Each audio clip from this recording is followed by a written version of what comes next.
Pets Add Life, your guide to the latest in pet trends, products, and the joy of the human-animal bond, with Kristen Levine and Chris Bonifati, powered by the American Pet Products Association and Dog TV. Greetings, pet lovers. Welcome to the Pets Add Life podcast. Chris, this is show number 9.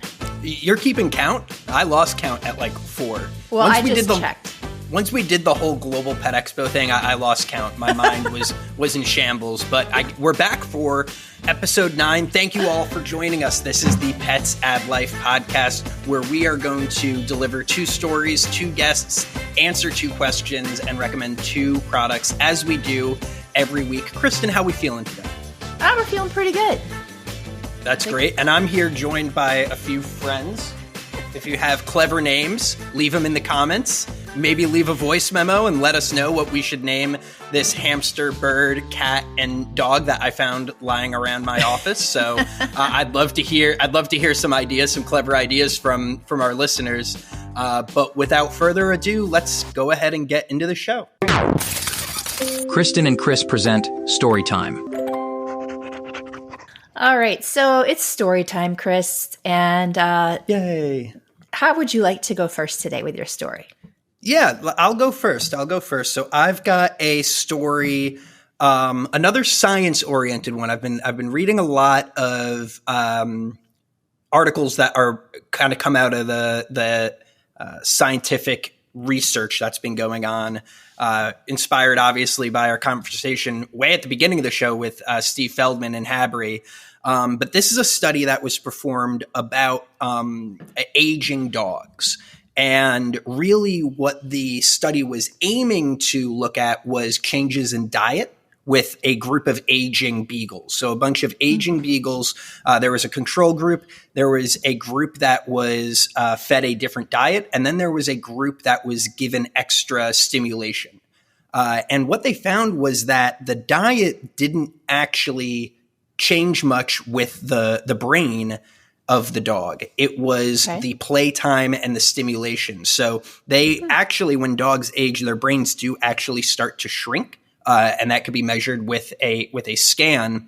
And they found that the control group and the dogs fed a different diet did have their brains get smaller, as dogs typically do as they age throughout the process. But they found the dogs that were heavily stimulated, given a lot of time for play, taken for longer walks, their brain size actually increased by a percentage point. So it really goes to show. Increased as opposed to staying the same?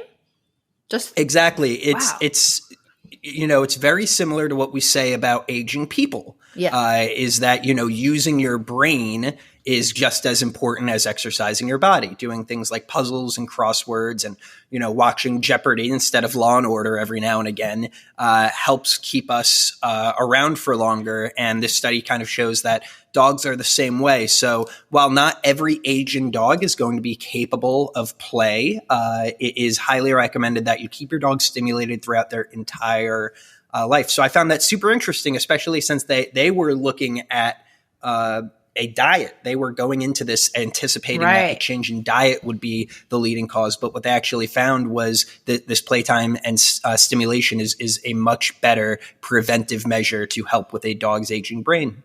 That's really cool. And, that doesn't cost any money, right? It just your time. That's the best thing you can do for your aging pet. I would imagine it's probably a similar outcome for cats, but good story. And don't you want to spend time with your dog, right? Don't you want to spend time with your dog? That's the whole point, right? So even if your dog's feeling a little lethargic, it might be best to spur them on take them for that long walk or get them that new toy.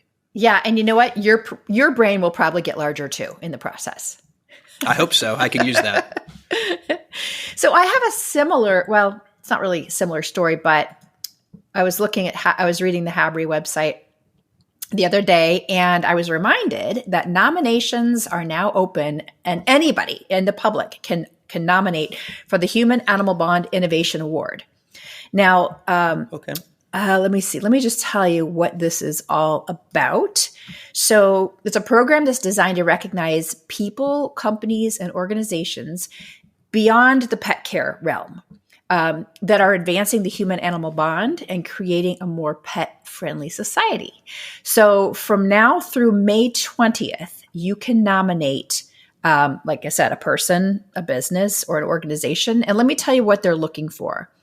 There's 4 award categories. The first one is called Pet Inclusive Culture.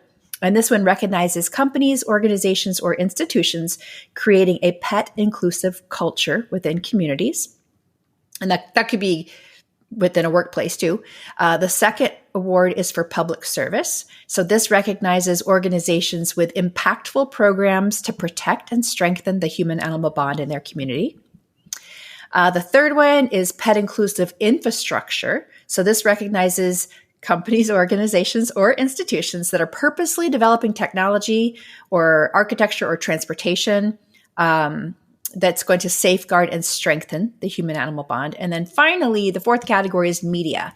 And this award will go to recognize a media outlet or a media person or a creative content creator that positively educates people about and illuminates the key aspects of the human-animal bond. So you can nominate someone if you go to habri.org, which is habri.org/hab. So you know what? That's too long to remember. We'll put it in the show notes, but it's basic. I'm sure you can find it on the homepage. It's a really long link, so I won't give that to you. But you've got until May 20th to nominate. Plenty of time. That's awesome. I really like the ones that are pet inclusive. I think Beth Miller, if you're out there listening, I'm sure your spidey senses are tingling with all of these wonderful awards for being pet inclusive and that holistic approach. And the work that Habri does is obviously amazing. So be sure to support them. Head on over to that website, fill out a nomination, and learn more about the program while you're over there. Awesome. So we're about to hear from our guests for this show. And I know, Chris, these guests were people that I interviewed at Global Pet Expo while you were running around like a chicken with your head cut off. So yes, that's exactly. If you saw me at Global Pet Expo, in fact, you've probably all seen some of the video where I looked like the pale rider. Yes, I was. It is an exhausting experience. So unfortunately, I wasn't there for those interviews, but I'm very interested to see what our guests have to say. Kristen, do you want to introduce our first guest?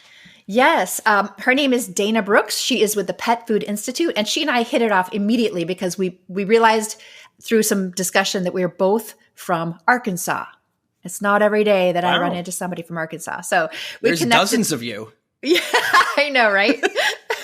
But the Pet Food Institute is a voice for U.S. pet food makers and an advocate for transparent and science-based regulatory for their members. And I thought it was really interesting to learn a little bit more about what Pet Food Institute does. So here she is. Beyond the Leash, exploring the untold stories of pet passion and professionalism. I love doing interviews while we're at the Global Pet Expo because we meet such interesting people with such great backgrounds and all different ways of helping pets. And joining me now is Dana Brooks from the Pet Food Institute. Hi, Dana. Hi, it's great to be here. It's great to have you. And we both just realized we're both from Arkansas. Yes. Southern girls. I mean, they're not going to be able to stop us from talking. I know, we're going to have to talk like this. It's not a problem. Okay, awesome. So, Dana, seriously, tell me about what your role is at the Pet Food Institute and help us understand, what you guys do. Happy to. I'm Dana Brooks, President and CEO of the Pet Food Institute.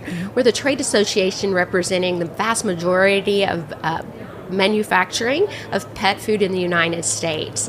So we represent them with regulatory, government relations, public relations. We're a small but mighty team, and we represent wonderful companies in Washington, D.C. Mm-hmm. So how can you help us understand, as a pet parent, tell me what does that mean for me and my dog or cat or whatever pet that I have? I think it's very personal.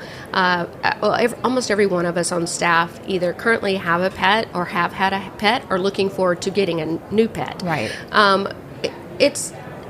we recognize the importance of the human-animal bond, but for us, what we represent is good nutrition. Yes. So food safety and nutrition, those are our priorities. And we believe that, in the long, healthy lives of pets, because, again, our love for our pets and what I've seen, see here today, and the importance of some of the therapy animal pets, we absolutely want them to have a long and healthy, happy life, right, both for the human as well as for the pet.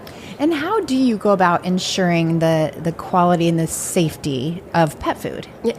So our members follow a code of practice, but they follow the Food Safety Modernization Act, which really is the authority over pet food safety, very similar to human food. Okay. We also have a regulation that reviews or gives us what we have to have on the label. And we're in the process of, in the next probably 6 years, having a new type of label that gives consumers a better understanding of what that package, that pet food is for. Is it for adult? Is it for a puppy? Is it for late life stages? Is it active?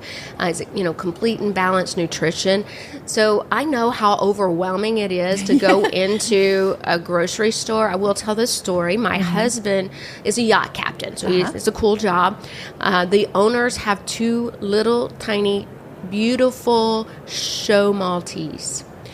And one day they needed pet food on the yacht. So he has to go into a Target. He tries to get in touch with me while he's in Target. That's where they had, that's where the boat was. That's where they had to go. And he couldn't get in touch with me. But he later said it was so overwhelming for him. We have a pet. We just know what we buy for her.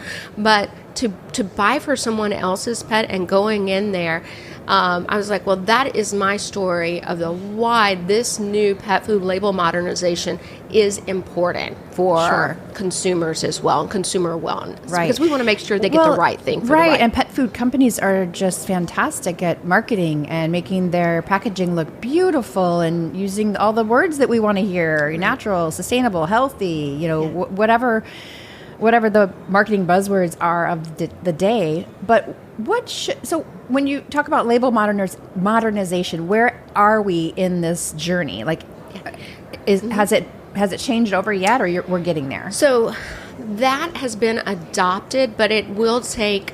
We do have a 6-year transition period for it, because if you walk around this showcase and you see how many packages, different size and variations, that if that was an immediate change, that would be very difficult for all these companies and packaging. And the implementation would not. Absolutely. Right. One of the things about it, though, that has had us concerned at Pet Food Institute is it's supposed to be adopted and followed state to state. Okay. And that is also kind of a trigger point for us to think, how are the states that are going to review these labels be able to do this all at the same time? If we're forced to make this change, are they going to be able to pass legislation or go through their regulatory program to get this approved? So we've we've supported legislation in Congress that would give this the federal authority, so it would be one regulatory authority over this important thing that we see as for consumers. Okay. Well, so obviously, that's going to take some time, but today, can you advise our listeners on what they should be looking for on the package? Absolutely. On the label. I mean, it is important. Look for complete and balanced nutrition. Remember, this is sole source nutrition. So that's very important. Look at, again, maybe the species, obviously, and then whether they're active or inactive, and the life stage is also. Now, there are some really awesome products out there that are for all life stages too. Sure. The other thing that I tell family and friends, I mean, food safety, complete and balanced nutrition, but what does your pet want? Right. What do they want to eat? Sometimes we want to replicate what we're eating to our pets. Be cautious about that. because the pets may miss some vital nutrients that they need. The other is that, you may want them to eat a certain formula because you think that looks tasty, in somewhat, but your pet may choose something different. And so watch your pet, make sure they enjoy it. And then also, we want to make sure that anyone that wants a pet can find it within their economic means. Right. So we believe in choice. Absolutely. And I'm glad you brought that up because cost of care has been a big topic at the show with inflation and just the care of owning pets costing more now. And I notice a lot of the pet food manufacturers are innovating to make even the super premium diets more affordable, which is really exciting. Yes, it is. I was excited to see some of the new products today and finding out their price point. Yeah. And it's like, that is wonderful. I say all the time, I don't want to mommy shame. I don't want to make someone feel guilty because maybe they can't buy a high-end or some wonderful raw or minimally processed, or they live in a food desert, even for human food, and they should be able to feel comfortable in knowing at any price point they're going to get, again, complete and balanced nutrition with safe products. And if they have any questions, almost all of them the companies have information or how to get in touch with them. Go to their website, read about them.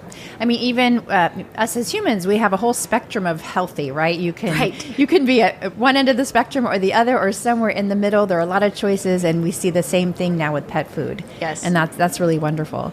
So if our listeners want more information about what you're doing at the Pet Food Institute, how would we go about finding visit our website, petfoodinstitute.org. If you have any questions about what complete and balance means, how to read a label, what your pets need in nutrition, we have some wonderful infographics. We have vet videos on there. Oh, good. So very much encourage anyone with any questions to go to our website, petfoodinstitute.org. Yeah, I'm glad you mentioned the resources there for pet parents. Yes. I didn't think to ask about that. Yes. That's good to know. Well, it's so nice to meet you, Dana. It's a pleasure. And thank you for doing the great work for our pets. Thank you very much. Pets add life. Well, it was great to hear from Dana. What's super interesting about Pet Food Institute, they actually run a trade show as well. So I'm sure our listeners out there don't understand how deep the pet industry can get with all of these different events and shows, but just know that there are a lot of people and minds and thought going into your pet's diet. Yeah. And they also have some great resources for pet parents. So just check out petfoodinstitute.org. So my other interview was with Jim Lamancusa, and he's a really cool guy. He's with the Pet Sustainability Coalition. And so if you are a pet parent that is interested, as hope you should be, as most of us are, interested in making sustainable choices for pet care, I think you'll really enjoy this interview. I was going to tease something, but I'll just let you hear it, and we'll jump into it now. Beyond the Leash, exploring the untold stories of pet passion and professionalism. Let's do it. Okay, we are back. We're at Global Pet Expo with our next interview today with Jim Lamancusa. Hi, Jim. Hi, great to see you. Great to see you. And you are with the Pet Sustainability Coalition. I am. And I have to welcome you to the pet industry because I just learned you're new. I am. Brand new, 2.5 months in. That's awesome. What's your background? CPG before that, so I was with Good Belly, which is a probiotic juice drink. I was in the outdoor industry selling ski mountaineering equipment, and most recently I had my own tea and coffee business that I ran for 7.5 years and just sold it in April of 2023. Wow, congratulations. Thank you. Congratulations. So, and you were just telling me that you can't believe how friendly the pet industry is. It's incredible. Like, everyone is just so warm and welcoming. I think it's just like, it goes from owning pets to loving them to then maybe opening your heart to humans as well. It's true. They're a path to kindness. That's right. Awesome. Well, tell us, I want you to help our listeners understand what the Pet Sustainability Coalition does. Yeah. Well, at a high level, we solve things that no one individual company can do themselves. So we have over 200 members in 18 countries, and the mission is to bring sustainability throughout the industry. And so the main things that we focus on helping our members with is ingredient sourcing and packaging, because those are the two most impactful things with pet products. Right. And I'm speaking for myself, but maybe for other pet parents too, but when I think of choosing sustainable pet products, I think of packaging first. Why is that? I think it's the most visible, and also like on the packaging itself, people look for recycled symbols or recycled content. But it's interesting because a lot of our members and consumers, the packaging is important, don't get me wrong, but actually what's in the bag has a larger environmental footprint. Right. I mean, you mentioned ingredients. Yes. So what does that look like in terms of sustainability? So let me just give you some numbers. Yeah. So the pets in America consume 25% of the proteins in all food. So pets have an enormous impact environmentally that we don't really think of. I read the statistic that having a mid-sized dog is the equivalent of driving a SUV 6,000 miles a year. Oh my goodness. There is an impact for owning a pet, and that doesn't mean that you should not own pets. They bring so much to the world. But I think what our members and consumers are saying is that we want to mitigate some of that impact, and if you can choose sustainable products, then it'll lessen the impact that owning that pet has. How aware do you think pet parents are that their pet is actually impacting the carbon, has their own carbon footprint? That's hard for me to say. I would say that based on the growth of sustainability, it's significant. So one study showed that 72% of pet parents look for sustainable products when they're buying their product, when they're buying something. So we know that they're searching for it, and it matters to them. So that's why we're here, and that's why I think like our coalition has grown so quickly in the last 18 months. We've more than doubled. Wow. So, that's pretty and impressive. we've yet to have like a business development person. It's just that the industry is coming to us saying consumers are asking for it. How do we do this? Oh, there's actually a coalition here that has done this before and helped other companies, so we don't have to reinvent the wheel. Right. And how would you advise pet parents that want to make sustainable choices? How would you advise them to go about making those purchases? Great question. So there's a couple ways you can do it. So one is, as part of the Pet Sustainability Coalition, we have a program called accreditation. So a company can become an accredited Pet Sustainability Coalition, which means that we have vetted them, that the business practices that they're employing are actually more sustainable. So any pet parent can go onto our website and see which companies are accredited. So that's one choice, and probably, in my opinion, one of the best ones. Right. Other ways to look at it is you can look for, from an ingredient perspective, you can look for organic certified products, Right. regenerative agriculture products and ingredient sourcing. On the packaging side, you can look for packaging that says made with recycled content and recyclable. Okay. And so those are some nice, easy choices that you can make. Where do you think sustainability is going, or what are we going to be looking at, say, 5 to 10 years from now? Earlier, you and I were chatting about how people will ultimately be making choices because on the packaging, it'll be clear which product, if you have like products side by side, you'll be able to easily make a choice which is the most environmentally friendly. So where we see the industry going is, Europe is really leading the way. Europe is requiring companies to understand their carbon footprint and have steps in place to reduce their carbon footprint. So that's a legal requirement.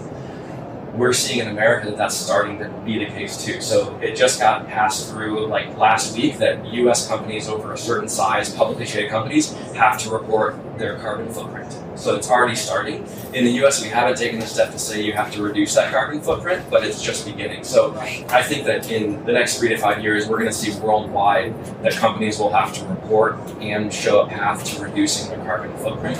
And on product, there are certifications coming to prove that to the consumer. Great. You mentioned earlier, what was the percentage that you said that X percent of consumers are looking for? 72%. Okay, that's a significant number. Huge. What would you say to the other 28? I'm doing quick math here in my head. Oh my gosh. 18%? 28%? 28%. Yeah. What would you say to them? Why is this important? I mean, there is a global catastrophe coming with climate change, and we all have to make choices and vote with our dollars to support the brands that are taking steps. Because oftentimes it is a little bit more expensive to buy regenerative agriculture meat or recycled packaging, recyclable packaging. So if we don't support the brands that are doing it now as consumers, then those brands don't stay around to do good work. So I also understand that owning pets can be expensive. Dog and cat food and bedding and everything, it's expensive. So I think that you have to live within your means, but choosing, like I was saying before, like if you had to put your money towards something, ingredients make the largest environmental footprint. So choosing appropriate ingredients that are sustainable and regenerative is the most important. Second is packaging. So put your money there. Right. And all of us will have a little bit better future. That's a great place to start, just with the ingredients or the packaging. That's right. Awesome. Yeah. Well, Jim, welcome to the pet industry. We're Thank so you. glad to have you a part of it and help us on the sustainable path. And it's great to meet you. And Great to thanks for meet you, being a Kristen. guest here. All right. Yeah. We'll see you soon. Okay. And it's great to hear from Jim and the entire Pet Sustainability Coalition. If you've listened to some episodes before, especially during Product of the Week, I've talked about some of their members' products. I'm a big sustainability guy. If I have two options in front of me, and one of them either comes in a more recyclable packaging or less packaging, or has more responsibly sourced ingredients, I'm going to go for that one. So it's great that the pet industry itself is starting to think about those things as well. You see it all the time in other consumer categories, but it's really starting to take off in pet now. Yeah, and I thought it was really interesting too that there's so many different layers of sustainability. There's obviously packaging and sourcing, but manufacturing. I mean, there's just multi layers, and so they're doing great work over there. They've grown so much in the past 10 years. It's really cool. The product of the week. Alrighty, it is product time. Can I go first? Yeah, absolutely. Your product of the week, Kristen. I am at the edge of my seat. Aren't you going to do the how do you do that? Oh, sure. Product of the week. Okay. Soon they'll let me just be the narrator for this thing, and I won't even have to get on camera. They're just going to let me do a bunch of bits, and they'll find somebody more entertaining to sit in the chair. I'm excited about this one because I actually have it here with me today. Oh, great. That's awesome. My little dog, Tulip, she's a miniature pinscher Chihuahua mix. She weighs about 16 pounds. And I think some people can relate to having a dog that hates to have her nails trimmed. Like she just, we actually have to muzzle her to trim her nails. And I came across the coolest product the other day online. It's called a Scratch Square. This is by a company called Vora. And basically what it is it's like this little rubberized toy, comes in 4 sizes. I got Tulip the extra small, and you put treats inside of it. And on the outside, it has like an emery board material. So like if you're actually filing your nails, that's the kind of material like sandpaper. It's on the outside. And it came in the mail literally today. Whoops. I put treats in it this morning, and if you're watching on the video version of the PAL podcast, you can see that Tulip's already scratched it up. So that's some bona fide wear and tear right there. Right. So I'm super excited because this means I'll have to trim her nails less frequently. And she really, no pun intended, but she really digs this product. So check it out if you have one of those dogs that doesn't like their nails trimmed. Would you say that they nailed it? Totally. That's good. That's so good. That is so good. It's pun o'clock over here. Yeah, super cool. Really smart innovation. I love it. Yeah, it's great. Very creative. Very creative. What's your product, Chris? So we had a minor disaster in our household. Our water fountain for the cat broke. The pump just gave out. It's busted. It's time to get a new one. So I was doing my research, trying to find something that the cat would like.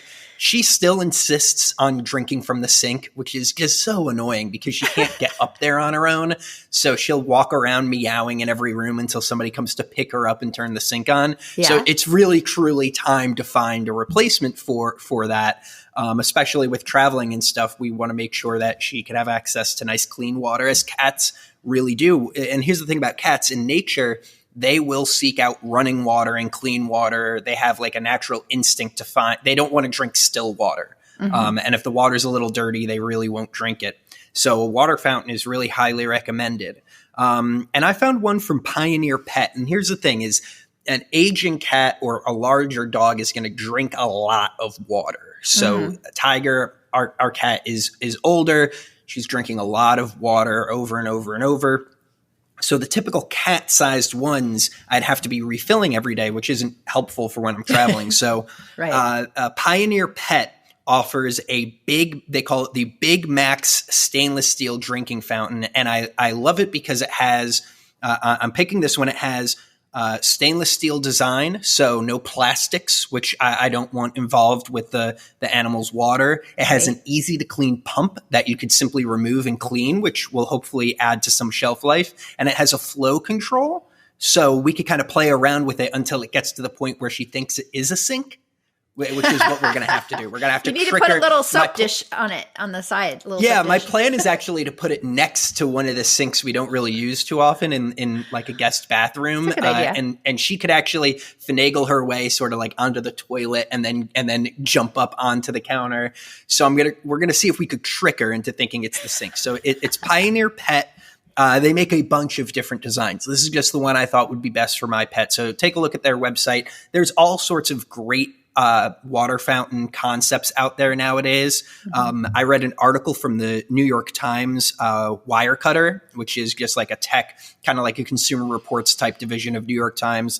And they just did an article last week on the best water fountain for cats and dogs. So maybe we'll put that link into the show notes as well. And it does include this Supermax one because we were just looking for something bigger and big and easy to clean is what I was looking for. But your needs might be different. And there's all sorts of stuff out there. Awesome. I think every cat should have a water fountain. When we don't have any cats right now, but our previous cats that we had 2 water fountains. And they loved them. Like they never drank from their bowl after we got the fountains. So they're awesome. Yep. At least you didn't have to turn on this, or you'll end up like me and turn into like a sink butler. That's what I am. She comes and finds me and meows until then you turn it on.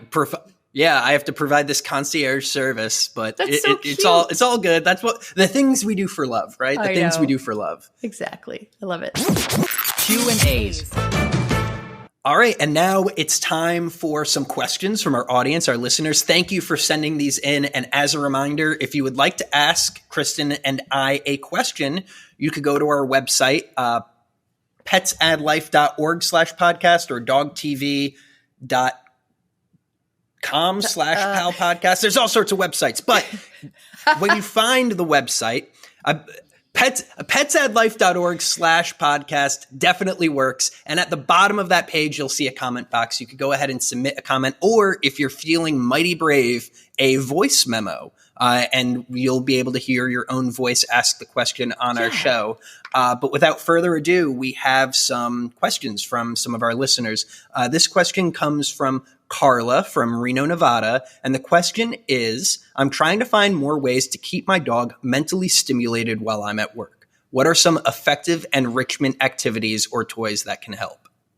Yeah, good question. So I assume she just wants to prevent her dog from being lonely or bored or even anxious while she's away. Sure.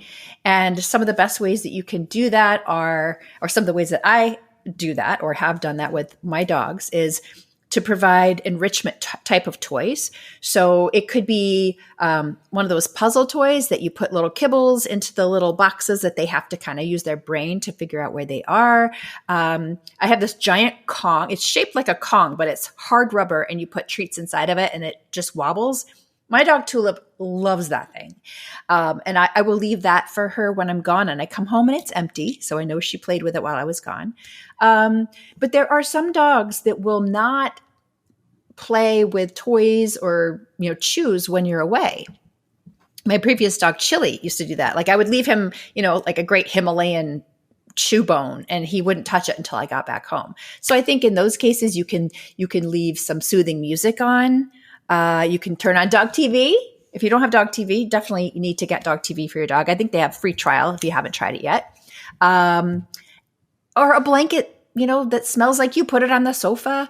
What else? Can you think of anything else, Chris? Yeah, there's some technology solutions out there. Some automatic toys that will be set on a timer that will sort of start to rumble and cause them to investigate. There's things like automatic feeders that you could fill into a sort of like a puzzle bowl, I think they refer to them as, which sort of makes the dog have to get a little creative on how they get their food out. So there's some technology options as well. I know as a millennial pet parent, we are helicopter parents when it comes to our animals. So we love to stay on top of their activities while we're at work. So there's all sorts of cameras and technology solutions as well. But at the end of the day, dogs do get lonely and they're less likely to engage in activities when they are alone. So things like dog TV, leaving your scent around, those are all great pieces of advice, Kristen. Yeah. And if you have time before you leave, taking them for a walk or playing a game of fetch or just, some doggy and me time would serve them really well while you're gone.